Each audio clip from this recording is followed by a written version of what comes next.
दर्शन नमस्ते सेवाहरू आदरणीय दर्शक मित्रहरू आज पनि तपाईँहरूलाई एउटा चाहिँ नि अम्बकको भिडियो बनाएर तपाईँहरूको समक्ष पस्केको छु हैन। यो अम्बक चाहिँ म बसेको हैन मलेसियाको रुमको चाहिँ नि आसपासमै पर्छ हैन। यो चाहिँ अचम्म लागिरहेछ यहाँको अम्बकमा किन यसरी उसको फलमा चाहिँ प्लास्टिकले छोपेको होला भनेर मलाई एकदम चासो लागिरहेछ।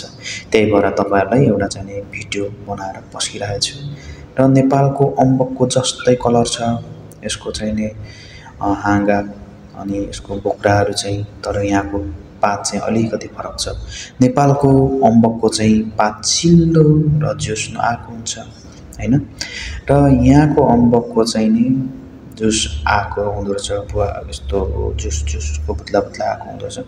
अनि यो यिनीहरूले चाहिँ किन छोप्या होला प्लास्टिकले यो अम्बकको फल भनेर मलाई चाहिँ एकदमै अचम्म चासो लाग्यो क्या।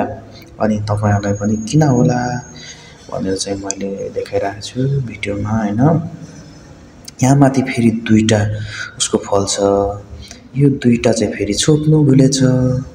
किन यिनीहरू दुईटालाई चाहिँ नछोप्या होला हैन, अरू चाहिँ सबै छोप्या छ हैन। अचम्म लाग्दो क्या, यहाँ हाँसउठ्दो भनौँ कि अचम्म लाग्दो भनौँ।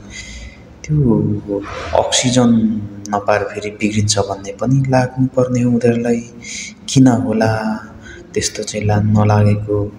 अक्सिजन नपाएपछि त रुख बिरुवा अथवा फलहरू सबै बिग्रिनु पर्ने हो, तर बिग्रेको फेरि छैन, प्लास्टिकले छोपिरहेछ है।